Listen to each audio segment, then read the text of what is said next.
With the rise of Trump, suddenly these kind of fringe figures, views that are way out of the mainstream, those things became assets under Trump. Certain longstanding right-wing figures like Thiel and David Sachs, who were suddenly vaulted to the top echelons of power.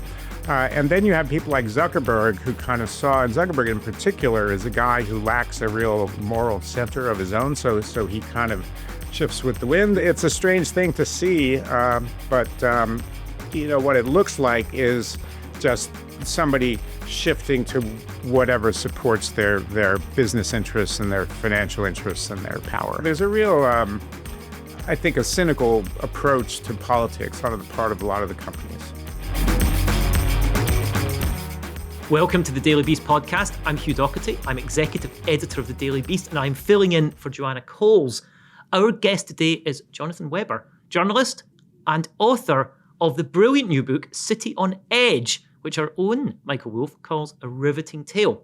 We are going to talk about San Francisco, the city which has given us some of the biggest names in American life right now. And we have some dynamite gossip about a couple of them. We are going to reveal why the tech lords went mad and then went Trumpy. We're going to name who in Trump's inner circle was an underwear model and who posed on a rug with Kimberly Guilfoyle. And we're going to talk about why San Francisco might be the place which produces not one, but two Democratic challengers for the Oval Office in 2028. But before we dive into the show and a brilliant dispatch from the future, please take a moment, share this podcast with your friends, invite them to subscribe to the Daily Beast YouTube channel. We are closing in on 700,000 followers. With your help, we can get to 1 million. Jonathan Webber, welcome to the Daily Beast podcast. Thank you for joining us. Thank you for having me. I just want to hold up. This is the book we are going to be talking about. It's pretty amazing. I've been absolutely riveted. It's called City on the Edge, and it's about the city of San Francisco, but it's really about modern America, was my conclusion. It's an amazing story. There are some names. I just want to get some names out there that are in this, because it's the most incredible A to Z, I guess, of everybody that's important. You've got everybody that's significant. You've got Nancy Pelosi, Kamala Harris, Gavin Newsom, Elon Musk, Mark Zuckerberg. I managed to make it to Z. And of course, you've got Donald Trump. What should people know about San Francisco and why it's so important? Yeah, well, first off, thank you for the kind words on the book. I appreciate it, and it's a pleasure to be here. And I do think you're right that the book it's about San Francisco, but I think it really says a lot about America. And San Francisco is a very iconic city in America. It kind of stands for many things, and it's a symbol politically at the moment of kind of the left wing. It's San Francisco values. Nancy Pelosi are kind of held up as often kind of parodied around San Francisco values and progressivism. But the real political story of San Francisco is a bit different than that. It's a very sophisticated political machine that has produced a number of top national politicians, obviously most recently being Gavin Newsom and Kamala Harris. And the political culture of the city is not uniformly progressive as people think. It's a much more diverse group. And in fact, both Harris and Newsom are actually kind of moderates, centrists in the grand political firmament of the U.S. I do think that the book provides some good insight about those politicians and kind of how they came to power and what they're like and how they operate. I think the other thing that is huge in the book is, we're just talking about A to Z, and I should have started, I guess, with Mark Benioff. He's nearest to A. The tech lords. It is absolutely stuffed with amazing stories about the tech lords. And I think I'm just going to put this really crudely. You've been in San Francisco since 1990, before there were tech lords. You watched them rise. And the way I read this book, you kind of watched them go mad. What happened? Yeah, I think that's not a bad summary. I mean, the short answer would be that these companies got so gigantic, and the fortunes that the top moguls have earned are so stupendous, almost unthinkable amounts of money. And the consequence of that is to really separate them from the world. They're really not part of the normal world that you and I occupy. One person that I quote in the book about this issue is a woman named Esther Dyson, who's a well-known investor and kind of impresario of the tech world for a very long time. She's known all these people since they were in their 20s, and her analysis is basically you get surrounded with all these yes men and layers of security and protection, and people tell you you're so great, and you just kind of lose your mind in a way. You just lose track of what's real and what isn't. I did see that over a very long period of time. Back in the 90s, it was a very different scene. So obviously what really animates this, and the big name that kind of hangs over the story of modern America and the story, I guess, of San Francisco, is Donald Trump. You watched them absolutely get detached from reality, and there's an amazing anecdote. Actually, I just need to pass on from the book, which is that you watched The Mission, and how that area had once been heavily Latino and very much a blue collar and middle class area of San Francisco, and the tech people started moving in. And in 2012, Mark Zuckerberg put down $10 million for a house in Dolores Heights, and the estimate of the value of the house was only $3.2 million. I mean, if that's not detachment from reality, I don't know what is. When you go, oh, I fancy living there, 3 times the value, sure, I'm in. Was that this sort of crazy wealth? Was that being played out? That was being played out in front of your eyes, really. Yeah, and that is one of the things that created, as you can imagine, a certain amount of social tension. I mean, people felt like this is an invasion. People like Zuckerberg coming in, knocking on someone's door saying, I want to buy your house. Well, the house isn't for sale. Well, how about 5 million? Well, how about 10 million? I mean, that kind of dynamic is very alienating for the people who are on the other end of that dynamic. And you see it again now with artificial intelligence, where the price of housing is just being bid up in an unbelievable fashion, and it's a big problem because the city can't really solve the problem of high housing costs very easily. That's a big long-term problem. It's built up over many years, and so that's going to create another new round of tensions in the city. The big name I really want to get into here is Donald J. Trump. You saw the tech lords, not uniformly, but many of them, go from being what seemed to be, as you said, San Francisco values, kind of broadly seen as progressive, to Trumpy. And we saw Mark Zuckerberg on Sunday night was at the spectacle on the South Lawn of the cage match being played out by UFC for Donald Trump's birthday, with Mark Benioff as a very prominent character in your book, and drifting slowly to the right. What happened to them? Why did they go Trumpy? Well, I think there are a couple things. First of all, again, to go back to just the kind of sheer scale of the money that was involved, and I think that they saw that Trump was friendly to the money in a sense, lower taxes and less regulation, all those kinds of things. So I think that was part of it.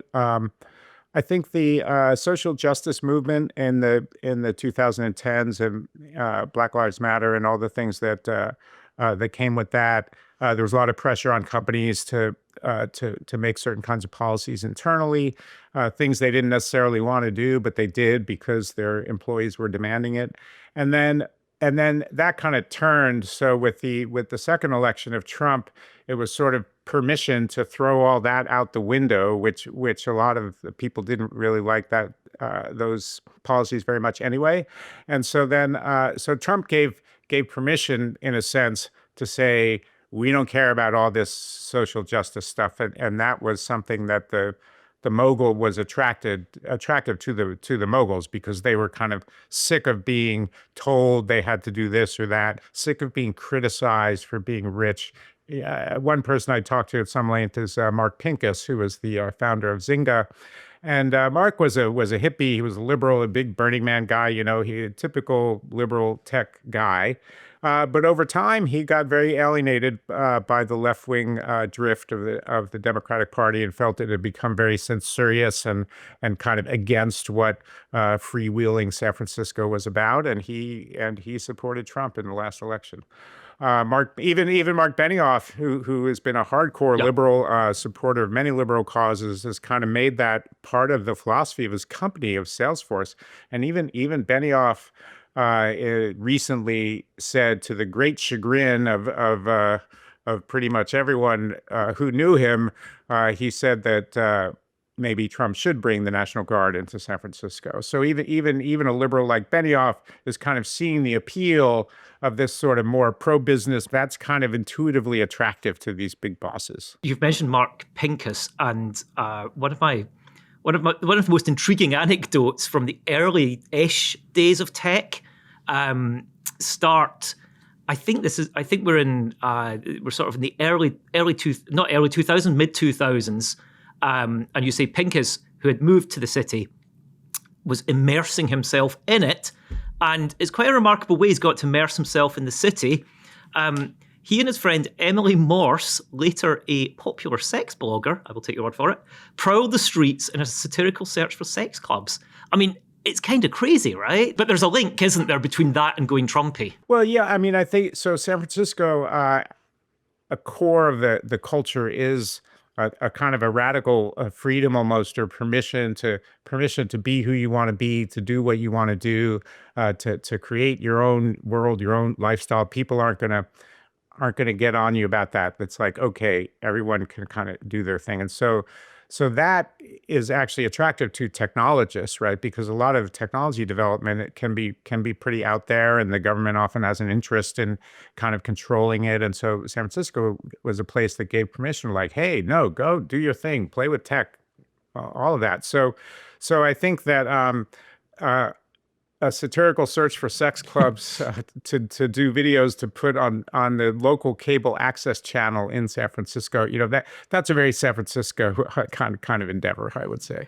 So let's talk about some of these big characters, and we talked about the attraction of them to the biggest character of all that we have in modern politics, which is Donald Trump. For I was going to say for good or for ill, people can guess, but. These big characters, Mark Zuckerberg set up a Fort Zuckerberg in the mission. Mark Benioff tried to put himself out there as a kind of liberal and then drifted off. Other people are perhaps slightly more sinister, if I'm honest, in your portrayal of them, and particularly this new wave of Trumpy podcasters who have come from the tech world.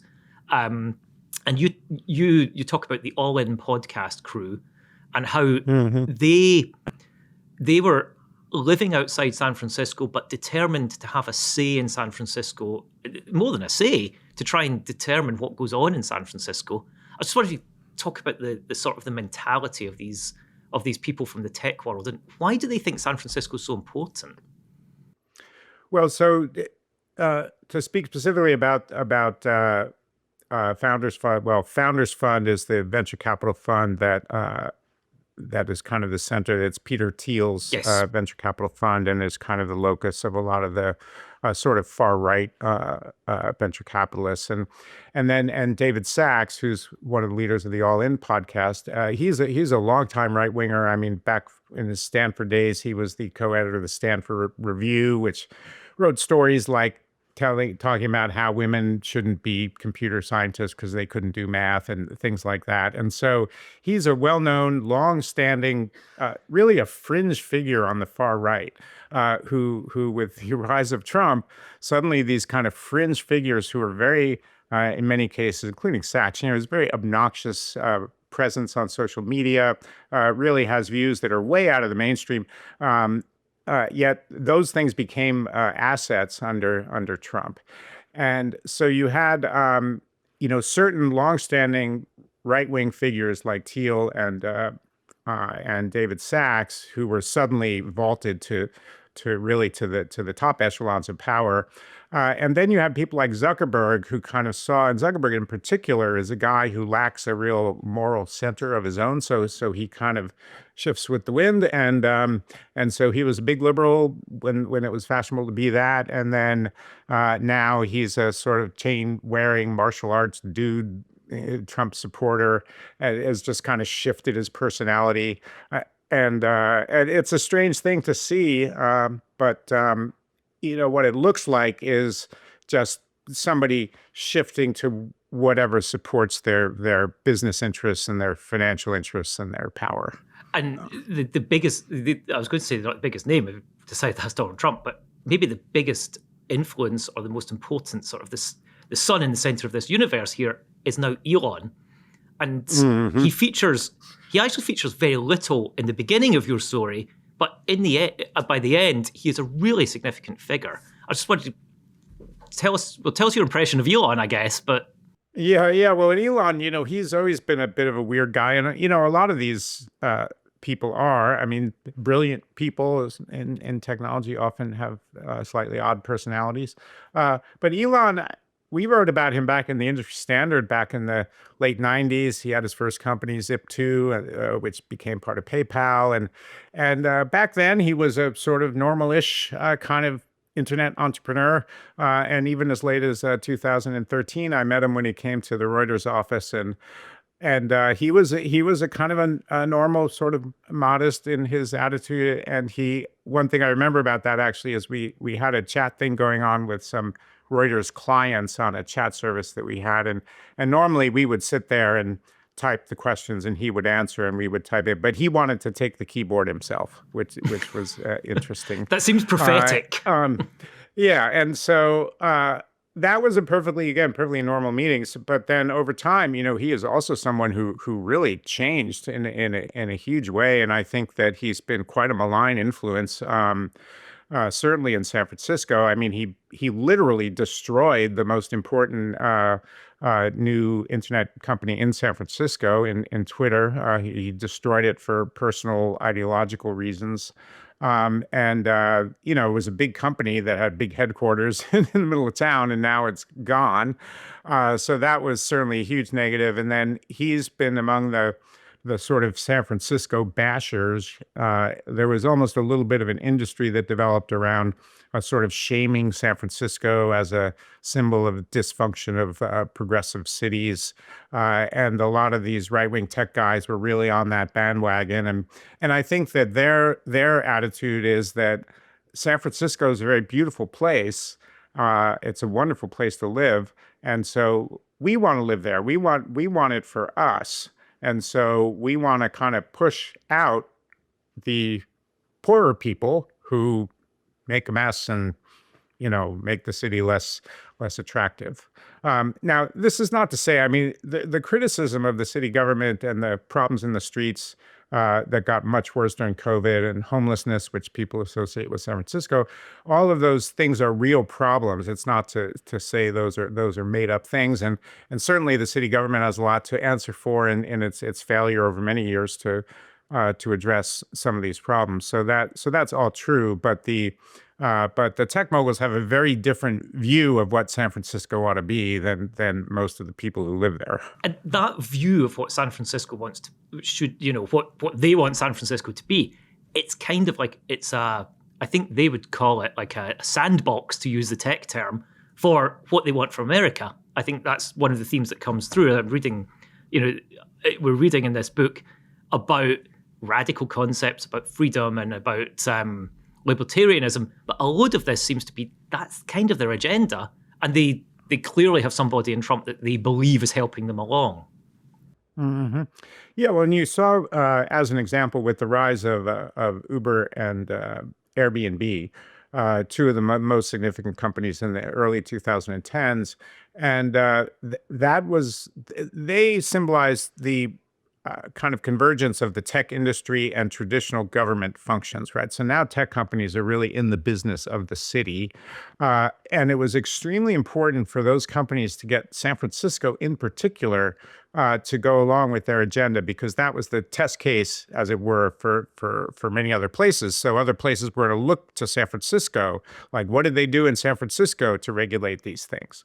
So it was very important for the companies to have friendly regulations in the city, and they largely achieved that under Ed Lee, who was a very tech-friendly mayor who was kind of installed by the powers that be, partly in order to be friendly to the tech industry. So they've kind of achieved important parts of that agenda. But as you say, they would really like a situation where, first of all, they don't have to pay as much city taxes because the city taxes businesses fairly heavily. They would like much harsher policies on drugs and homelessness and things like that. And they want really just kind of free reign on sort of whatever they want to do technologically. Which, even though the city has been fairly friendly, yeah, there are still some limits to that. So that's really the agenda, I think, of that. And that sounds very similar to the sort of, I'm going to give Trump more credit than I suspect he deserves here, but I was going to say the Trump agenda. But let's be honest, that can change with the wind. It's probably changed while we're talking right now. But they're definitely pushing this nationally. Yeah, and one of the funny things about the Trump agenda and his relationship to the business world is that, on the one hand, people are attracted, tech guys in particular, attracted to the agenda in major ways. First of all, just lower taxes, right? That's a big one. Seeming anti-regulation, right? That's a big one. And then just sort of the cultural attitude, right? That we love business people. Making money is good, as opposed to evil billionaires, right? So they like the vibe of Trump towards business, and they like some of these policies. One of the things that's been amazing to me is that Trump has pursued a bunch of policies, namely taking stakes in companies, like the government having a piece of Intel, for example, the government investing in quantum computing companies, and the government really being the heavy hand. Now, that's something that Republicans have always objected to vehemently, and the business community in particular. I mean, the idea, like, if you had floated 5 years ago, if you had floated the idea of the government like taking stakes in these companies, people go crazy. No, the government can't pick winners and losers. That's crazy. Why would you do this? But now that Trump is doing it, and he's doing other things they like, suddenly it's like, well, okay, yeah, that's fine. We don't mind, So I think that's a real, there's a real, I think, a cynical approach to politics on the part of a lot of the companies. They don't really believe things, they just want things that are good for them. Yeah. And part of the theme that kind of comes through to me on the subject of picking winners and losers is the tech laws really want to pick winners and losers. I think it's a very strong theme in this book that the losers are kind of the normal people of San Francisco. There's an amazing bit of a sequence where the streets are suddenly flooded with, I think you described them in more profane terms at one point, but the Google buses, the Facebook buses. And it's sort of a metaphor for the tech lords don't care at all. They're like, we're going to send buses to pick up all our workers. And right. And then they try and keep them secret. It's a crazy anecdote. Yeah.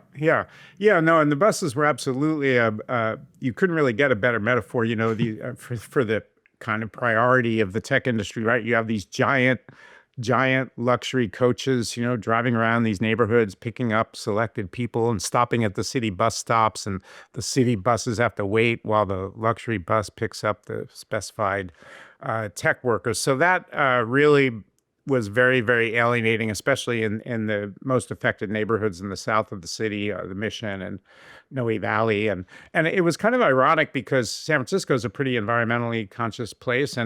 And so the people riding the buses, like previously, they had been driving their cars. So you'd think that would be something that people would welcome, but it just didn't play out that way at all. And this business, that scene that you're referring to in the book, where the companies are like, yeah, we're not going to tell you what our routes are because we don't have to, and screw you, and that attitude is remarkable to see. But then the city did really push back on that, and eventually was able to kind of come up with some rules that mitigated the tensions a little bit. the Daily Beast, we report all the time on the Trump administration, and often we're confronted with, oh, we're not telling you something. And in fact, the answer is on one of their social media. People actually worked out where all these buses were, because the Facebook workers were saying on Facebook, and I assume other workers were saying on their social media, oh, I'm getting the bus at whatever time. It's kind of an absurd, surreal scene that everything's out there. Right. And, one other thing I'll mention about the buses, which I think illustrates an important point, is part of the way that I see the tech sort of in takeover of San Francisco, I guess, for lack of a better word. But some people think of it as that it was a plot, that Google had an idea that they wanted, workers to live in the city, and then they'll send these buses to pick them up, and that'll be good because they'll like the city, and we won't have to build parking garages in Mountain View. And but that actually is not at all the way it happened. I mean, it wasn't a plan. It was just some person at Google who kind of was sick of driving her car, and there were other people who also drove their cars and were sick of it, and was like, can't we get a bus? I mean, that's sort of how it started. And then it grew organically over time. And I think that is actually characteristic of the way that the tech force. It's a bit of a force of nature, the tech industry, and it doesn't really operate with the kind of intentionality that people sometimes attribute to it. It's just that the kind of the capitalist forces drive certain things, and the buses are kind of an example of that. And people living in the city, I mean, Google got huge. People wanted to live in the city, and so they did. And then it made sense to have buses, so there were buses, but this was kind of a sort of organic development. It wasn't really anyone's plan. We all live in this Trumpified tech world, but San Francisco is consistently ahead on it. I mean, you're the first, just as an example, first city in the United States, in fact, I think in the world, to have driverless cars going around picking people up. And I don't know, many people, I imagine, watching this will have been to San Francisco and at least have seen them going around, maybe dared to get in them, and then gone, oh, this is really weird. And then you're like, oh, then it just seems normal. But you're writing this dispatch from the future. Give people some advice. Can you push back on this sort of Trumpified tech lord world? How did San Francisco deal with this takeover by tech?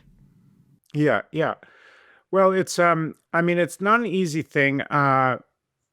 San Francisco itself is a relatively small city, and one of the challenges for any cities, and especially a geographically small city, is that there's only so much you can do within your borders. So, for example, one way that San Francisco deals with these issues is to tax the companies. So, San Francisco has a lot of business taxes that most cities don't have, and so that seems to make sense, right? That's the companies are wealthy.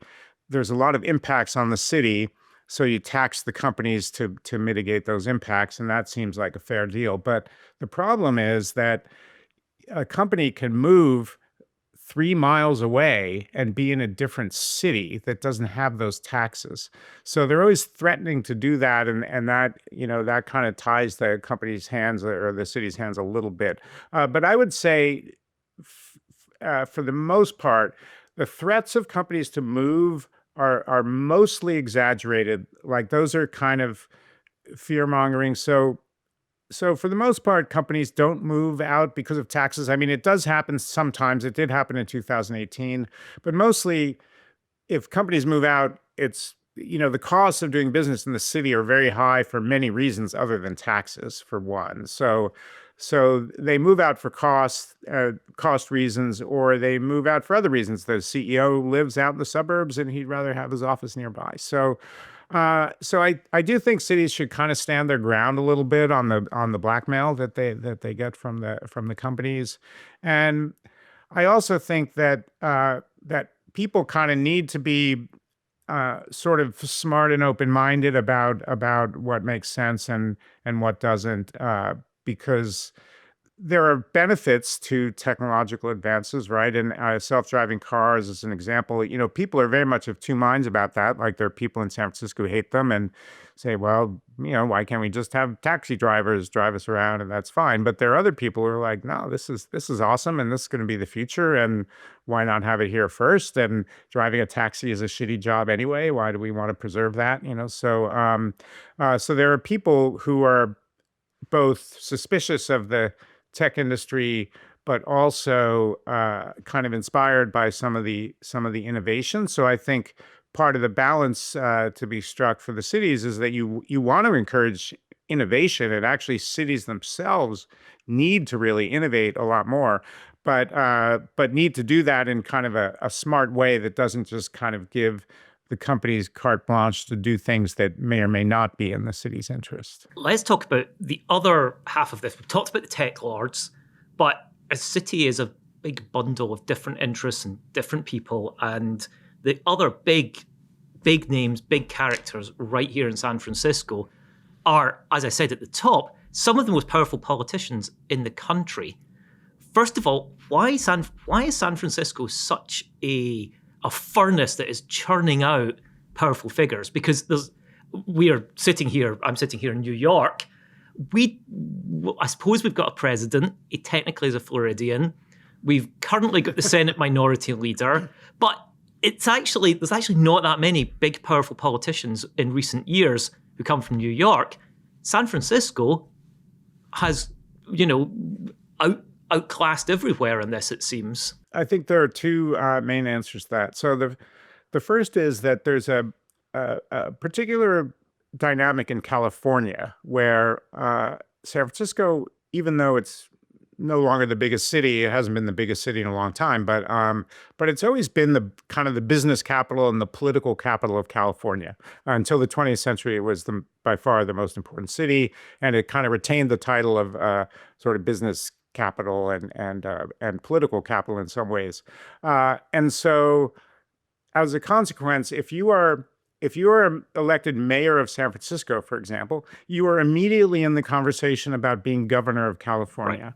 And if you're governor of California, you're immediately in the conversation about being president of the United States. So you can actually see a direct line from San Francisco Board of Supervisors to the White House, right? And so that is not present in most cities. So as a consequence of that, people see that, right? That's an incentive thing. And so it's like, oh, okay, well, San Francisco politics has like big prizes attached to it potentially. So therefore it's long been very, very competitive political arena. And then that kind of competition can kind of create more highly trained players, as it were.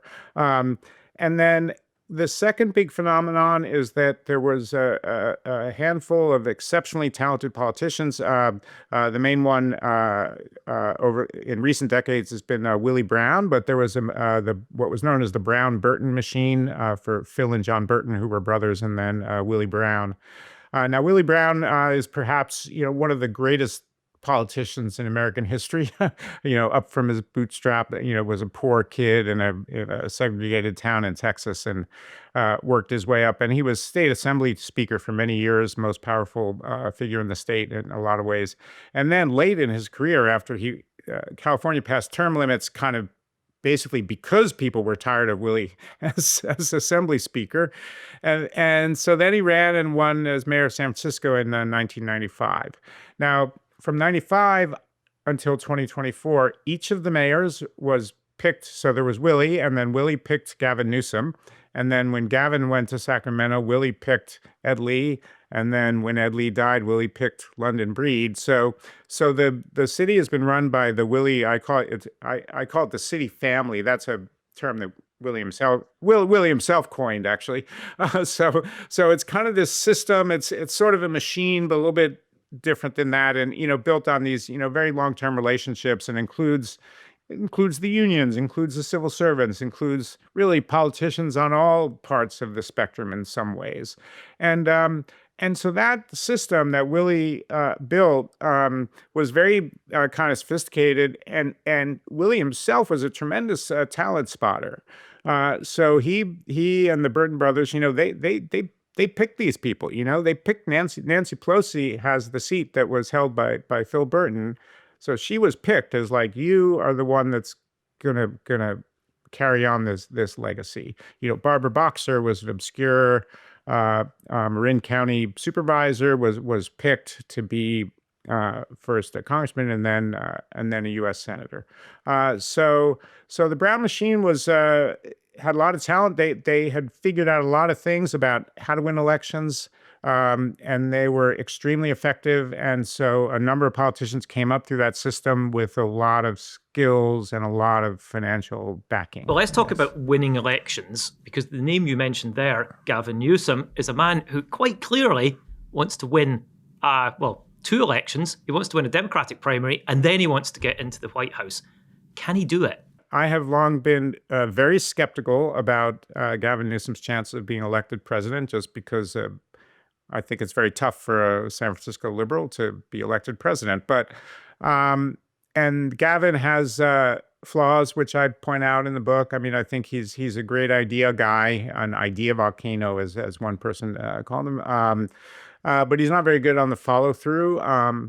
And he's not really very good at kind of building a team that can really, get the hard things done. So I'm critical of Gavin in that regard. However, he's an extraordinarily talented politician. He's an excellent communicator. He has very good instincts about where to go at any given moment. And as an example of that, the redistricting ballot measure that passed earlier in the year, and when Gavin ramped that thing up in response to Trump pushing the redistricting in the red states. When Gavin first said, "Okay, we're going to do this," and there was a lot of skepticism, a lot of pushback. California was very proud of its nonpartisan districting system. People like Arnold Schwarzenegger were very opposed, and so at first it looked a little bit like, might pass, might not. But then Gavin leaned into it and made a great case for it, and it won very easily. So I think he's someone who can't be underestimated. I mean, I think he has a lot of liabilities as going into the presidential race, but my view has really shifted a little bit from a year ago. A year ago, I would have said no chance. Now, I think a chance. You talked about liabilities. You've got an epic bit of gossip in here about Gavin Newsom's first wife. To remind people who are watching, Gavin Newsom is now a happily married father of 4 to Jennifer Siebel Newsom, who's the first partner of California. But previously, he was married to Kimberly Guilfoyle. She is as Trumpy a figure as you can possibly imagine. She is now the ambassador to Greece. She was engaged to Donald Trump Jr. And I thought I could learn nothing new about Kimberly Guilfoyle. But page 107, you in fact reveal Kimberly Guilfoyle was a bespectacled former underwear model who loves animals, prides herself on hard work and her track record in the courtroom. I had no idea she'd been an underwear model. This is a bombshell. Yeah, well, that was a classic. That was a magnificent quote from a Chronicle profile of Kimberly Guilfoyle. She has buried this. She had gotten prominence. She had got a little bit famous because she was the prosecutor prosecuting a dog mauling case. Yes. A terrible situation where the 2 dogs had killed somebody. And but she came out of it as an animal lover. She was kind of cute, Yep. And so the media kind of was like, "Oh, who's this Kimberly Guilfoyle?" And that was what the Cron came up with. But she was also the daughter of a political power player in his own right, and. Yeah, it's a kind of a strange story because obviously when Gavin married her, she was not a Trumpian figure particularly. And it's not obvious what caused her to, she was ambitious as a media person. And so she got a job. She was offered a job with Fox News in New York, and she went to do that job. I think that being at Fox News kind of made her a much more right-wing person. But there's a notorious picture. I thought you were going to show the notorious picture of him, Gavin and Kimberly Guilfoyle on the carpet in the Getty Mansion. People will see a lot of that picture if he does. I was about to mention the picture, but I have a big warning on the picture. We can't afford to show it on YouTube. It is very expensive to reproduce, and we are independent media. We carefully count every one of our pennies so that we can produce these shows. I will just say to people, Right. I rarely say to people, go and Google, it's worth it. This one is worth it. Google Gavin Newsom, Hearst Mansion, I believe, Carpet, Or the Kimberly Guilfoyle. Carpet. Yes. Yeah, you'll find it. Yeah. It was quite a notorious picture. You know, they had their moment as the glam power couple of San Francisco, and they leaned into that with that silly photo spread, which I'm sure he greatly regrets. Can I just say that our producers are both Googling that image and giggling in front of me. So I invite everybody to do the same. But the big question is this a liability for Gavin Newsom? Is she a liability? You talk about him once turning up for an event inebriated. There's a notorious scandal of an affair with a co-worker's wife. There's a 19-year-old girlfriend when he's in his mid-30s. Is this all going to be bad for him, or does it not matter? Well, I think so leaving aside Kimberly Guilfoyle for a second, and so just talk about the scandals. I think the scandals at one time would have been very damaging, but now, you know, it's hard to out-scandal Trump.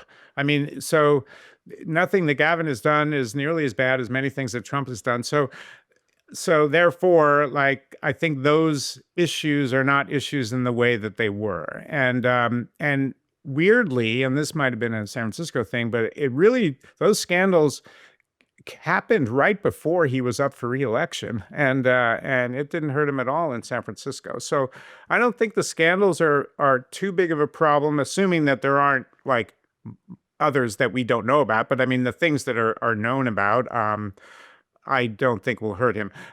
There is an issue, I mean, something that sticks in my craw a little bit, and I think some people will react this way, is you sort of say, well, gee, like, it calls into question his judgment a little bit, right, to have been married to Kimberly Guilfoyle. So that, that's it's hard to judge people in love. You don't really want to do that on one level, but it also, you kind of look at it as like, really, Gavin? I mean... Perhaps in Newsom's defense, San Francisco was the first city where love meant love. He may have taken things too far there. But I just want to say, the next big figure that's worth talking about is Kamala Harris.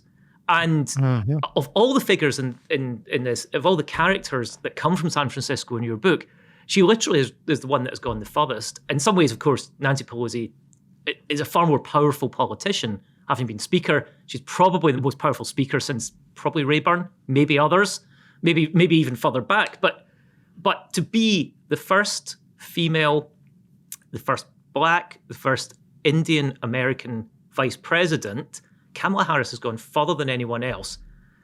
You obviously saw her close up for many, many years. What do you think her prospects are now? I think that she has a reasonable chance of being a nominee again. I don't think it's likely, but I think it's possible. I mean, usually you don't get two shots at these things, so people say, "Well, you lost, so we're going to go with someone else." We now have a 45th and 47th president, so yeah. Yeah, but the way that she lost, and you can say, well, she didn't really have a fair shot at it because she only had 3 months. So I think it's possible that she'll be able to come back. I mean, she is a brilliant political tactician. That's my analysis of Kamala, and the fact that she rose to be vice president. I mean, that doesn't happen if you are not a hell of a politician. And she's very good at winning elections. She lost the presidential election, but if you look at what was stacked against her, you could say, I mean, I have my criticisms about how she ran the campaign, but if you look at what was stacked against her, she didn't necessarily do that badly. So she's a very talented politician, and really a literal protege. She was Willie's girlfriend, but even beyond that, she's a protege of the machine and has kind of learned the blocking and tackling that machine really knows how to do, how to count votes, how to build coalitions. And so she's very good at that part of politics, which is a huge part of politics. What she's not so good at, and the reason that I think one of the reasons that she lost, and her big weakness really, is that it's hard to tell what she really stands for. She doesn't kind of convey a strong belief system about where she's taking the world. She's very cautious in her policies, and she tends to zig and zag, try to please everyone. That was very apparent when she was district attorney in San Francisco, where she was against the death penalty, but then there was a terrible cop killing, and then maybe she was for it, but maybe she was against it. So she was kind of A tough on triangulator. crime, but for criminal justice reform, but also tough on crime. So kind of zigzagging. So that kind of indistinct identity, that's a real liability for her. We can't rule out, as you say, she is an incredibly skilled tactical politician. We can't rule out the possibility of a Gavin Newsom, Kamala Harris primary. What do you think would happen? Well, it's going to be fascinating. I mean, I think they both are going to be candidates in what is going to be a very crowded primary field. And it'll be interesting. I suspect that they will try not to focus too much on each other, and more focus on others. But it'll be really interesting to see how that unfolds. I mean, they've been kind of rivals. They pretend to be friendly, and I don't really know what their personal relationship is, but they're certainly rivals, and it's going to be quite interesting if they're really going head to head. Yeah. Let's just talk a couple of the other, one of the other big names, which I just mentioned, obviously, Nancy Pelosi. She isn't actually, I would just say she's not a huge character in this book because she's always in DC. Mm-hmm. But she seems to have learned lessons from this city. And she's certainly, this is one of the things I think is really significant. The amount of money in San Francisco is one of the things that clearly propels that forward. Is San Francisco going to produce another politician soon that's got that sort of ability to climb the rungs of power, perhaps much more discreetly than Gavin Newsom and Kamala Harris? Well, that's a good question. I mean, Willie Brown, when I spoke to him for the book, he's kind of critical of the current class of politicians. Thinks the talent level is kind of not what it was. If you look at the current crime, I mean, if you even look at the recent Democratic gubernatorial primary, if you look at some of the newer figures on the scene in San Francisco, you're not immediately inspired to like, okay, here are future presidential candidates. So I don't really know if the system, or if San Francisco can continue to produce that level of talent. You mentioned the money, and one important factor in all of this was the Getty family in particular. So they were, back in the day, they were the richest family in the country. They would go back 30 years, and the Gettys are very implanted in San Francisco, and there's this whole social circle of old money wealth that kind of revolves around them, and they have been very active Democratic political donors for a long time, and they played a huge role in Gavin Newsom's career, played a huge role in Nancy Pelosi's career. They were friends with these people from way back, and so once somebody like Pelosi got to a certain point, they could count on major financial backing from the Gettys and the people around the Gettys. So that was also a big advantage for some of these San Francisco politicos. Now, I do think that there are, whether the Gettys will continue to play that role, probably not, but just because they're old. Anne died, and Gordon's very old, but there are many other moguls now. There's a lot of wealth in the city. So I don't think that money is going to be an issue if there's a real star out there, but it's not obvious who that star might be. Nancy Pelosi played things very oddly, I thought, at the end of her term. She waited too long to retire. She's very old. She's very rich.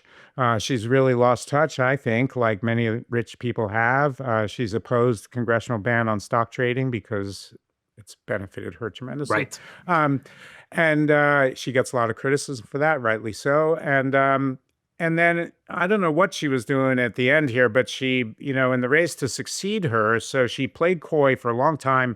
That made it very hard for successors to know how to position themselves. Um, and then there was a primary, and then just at the very end of the primary, she endorsed Connie Chan, who's a progressive NIMBY member of the Board of Supervisors. And I found it an odd, very odd endorsement, oddly timed, and I don't really know what that was all about. And you also cover the tragedy of Dianne Feinstein, of course. And that was a very, very. It was both a sad situation and a very infuriating situation, honestly, because it was another example of where a politician, just because of her own ego and disconnect from the realities of the world, thought it was a good idea to run for Senate when she was 86 years old for a 6-year term, and I thought that was a disgraceful decision, and it certainly played out that way, and I think that kind of thing that was very damaging to the party, and Nancy Pelosi did the same thing, so we had just had a situation where the party suffered a catastrophic defeat because people were too old. and then the other party leaders who were too old somehow couldn't take that lesson. One of the other things that's happening in California right now is there is, of course, a gubernatorial race. On the one hand, you have Xavier Becerra, who is an incredibly, honestly, low-profile Democrat. And on the other, you have Steve Hilton, who hails, like me, from the United Kingdom, but kind of bizarrely a bizarre tech figure, married to one of the most powerful PRs in the tech world, a Fox News, occasional Fox News host, an eccentric advisor to a British Prime Minister. And the thing that I think is relevant to San Francisco here is, for the first time in many, many years, San Francisco isn't in this conversation. Yeah, well, I think it was kind of weird the way the gubernatorial primary played out. And it's funny because people had kind of thought Kamala Harris would run for governor. A lot of people, including me, were not necessarily that enthusiastic about that prospect, although in hindsight, maybe it would have been better than the alternative. But so Becerra is a very, as you say, low-profile figure. He gets very poor reviews from people in the Biden administration over his performance as HHS secretary. He's a kind of a generic San Francisco or generic California Democrat without very conventional views, without much profile. So he's not really that great of a candidate. But the anti-Trump sentiment in California is very, very strong. And I think it's very, very unlikely that Steve Hilton can make a serious contest out of it. I mean, if a different candidate than him, I mean, might, I'm not sure why Rick Caruso, the Los Angeles businessman, was talking about running for governor. Like, if he had run, I think he would have been a much more formidable candidate, actually. But the Democratic lean in the state is so strong that it takes a really good candidate on the other side to win. Coming back to San Francisco, one of the sayings about this nation, but particularly about San Francisco, is that America only has 3 cities: New York, New Orleans, San Francisco. And the rest of it, from Tennessee Williams, is slightly cruel, so I'll apologize in advance to anybody who wants to hear the rest of it. If you're from the Midwest, close your ears for a second. Everything else is Cleveland. And I have huge affection personally for Cleveland, so I'm sorry about that. But what's fascinating about City on the Edge, Jonathan, is it really is on the edge. It's like on the edge of the future. You've got this. You can see what's going to happen. Those driverless cars are going to come to our streets. Those Ubers are come to our streets. Those Airbnbs have gone into apartments beside us.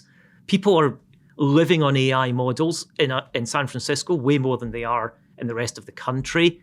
Bitcoin is bigger. Crypto is bigger. Just give us a prediction. What does San Francisco right now tell us about what's going to happen next in the United States?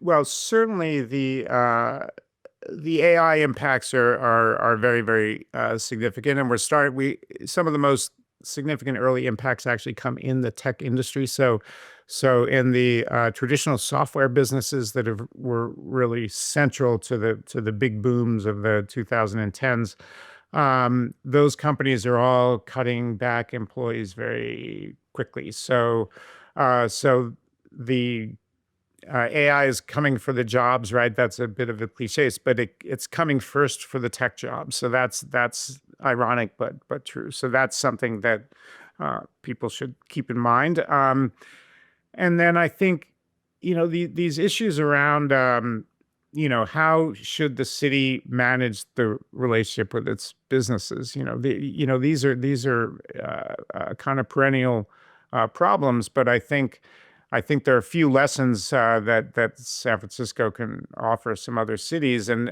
one of them is that for the city government, like, don't lose sight of the basics, because I think the city got itself in a lot of trouble. The government really created a lot of problems by losing control of basic stuff, basic street safety, car break-ins. They sound trivial, but it really is enervating after a while that you can't park your car on the street without it getting broken into. This was almost a joke about San Francisco. You call it the city of, I believe it's the BIP, from the noise. Yeah, bipping, they called it, because of the noise that the tools make.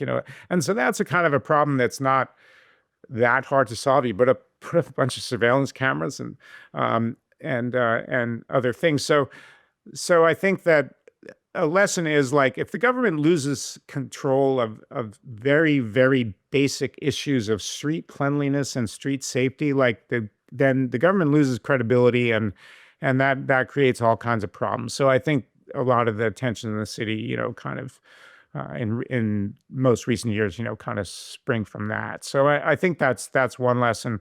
A second lesson would be that the managing this issue of kind of where the company is going to be and what kind of incentives are appropriate or not, and what kind of tax levels are appropriate or not. And I think that, it depends on the city, but certainly attractive cities like San Francisco, if they have downtowns that at least potentially can be attractive, they can actually drive a harder bargain than they think, because the companies are, first of all, very influenced by what their employees want, and their employees oftentimes want to be in the city rather than be out in the burbs somewhere. And secondly, there are a lot of benefits potentially, if the city is nice, to being in the city. So I think cities kind of have more assets than they appreciate sometimes, and can push a little harder on something like that. I've got to say, there are few more beautiful cities than San Francisco, and I say that with great affection for New York. It's a beautiful summer day here. I love this city, but whenever you go as a visitor, obviously I'm somebody who's not lived in San Francisco, and whenever you go as a visitor, it is a beautiful city. It's amazing that inside this beauty, when we go as tourists, you're like, oh, it's the Golden Gate Bridge, it's it's the water, it's Alcatraz, but there's this incredible fulcrum of the future happening. Mm-hmm. Yeah, well, it's the physical beauty of the place can't really be underestimated as a kind of part of its power. It's really just kind of mesmerizing in its beauty in a lot of ways. And so that's part of what creates so much attachment to it, right? Why people kind of care so much about the future of this kind of gorgeous, magical place. And then, of course, on top of that, it's got this kind of exceptional culture of being the place where people go to do new things, to create, to innovate, to be free, to think different, in the old Apple ad cliche. So it's got those very special dimensions to it, and there, and that kind of it's a double-edged sword, because it's what makes the city great. It also is what puts a lot more pressure on everything, because first of all, people have a lot of people care about what the city does or doesn't do, so there's pressures in that way. A lot of people want to live there because it's such a beautiful place, makes it very expensive. And then, of course, the the culture that I was referring to of kind of freewheeling, experimental, and try new things, and that because that culture has kind of been so successful in the context of the tech industry, and it's produced this tremendous amount of wealth that's made the city very, very expensive, and so that kind of creates a lot of tensions too. So I notice you did not say the tech lords want to make it great again. It's already great.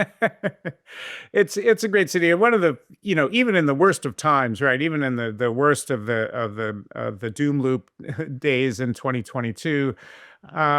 Most of the problems in the city were confined to the center city area, and there were a lot of neighborhoods that were just fine and still very beautiful. And if you're walking across the Golden Gate Bridge, you would never really know about most of these problems. So in some ways, the public perception of the disaster that is San Francisco was quite exaggerated, I think. So then people go there, and now things are a little bit better, and so now people go there and they're like, oh my God, the city's fantastic. Well, Jonathan Weber, the city is fantastic. The book, City on the Edge, is fantastic as well. If you can't visit San Francisco, you should buy the book, but you should probably visit San Francisco as well, I think, right? Mm-hmm. And if you visited San Francisco or you lived in San Francisco and you want to kind of understand the city and how it got to where it is right now, I think the book provides some insight there. Jonathan Weber, thank you so much for joining us. Apologies to the people of Cleveland, but a big prop to you as an author. It is I'd say, highly recommended book. Thank you for joining us. And I should say one final note: it is recommended by Michael Wolff, the co-host of Inside Trump's Head, and I will just say from personal experience, it's very hard to get praise from Michael Wolff. He is extremely demanding taskmaster, and he calls your book a riveting tale which has turned San Francisco into an unforgettable character.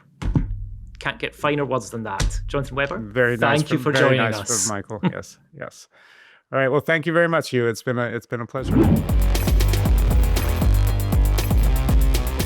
That was a fascinating, gossip-filled dispatch from the American future. There's even tips from Jonathan Weber on what you should do when Trumpy tech lords come to your town in their self-driving cars. Joanna will be back tomorrow with the unmissable David Rothkopf on the Daily Beast podcast. Thank you to all our subscribers. If you are not a subscriber, smash that button now. It helps us to reach more people with great guests like Jonathan Weber. And finally, thank you to our brilliant production team, Ryan Murray, Jonathan Romero, Rachel Passer, Heather Passaro, and Neil Rosenhaus. So the good news is we have so many B-Beast tier members now. There are too many names to read out, and we really appreciate your support.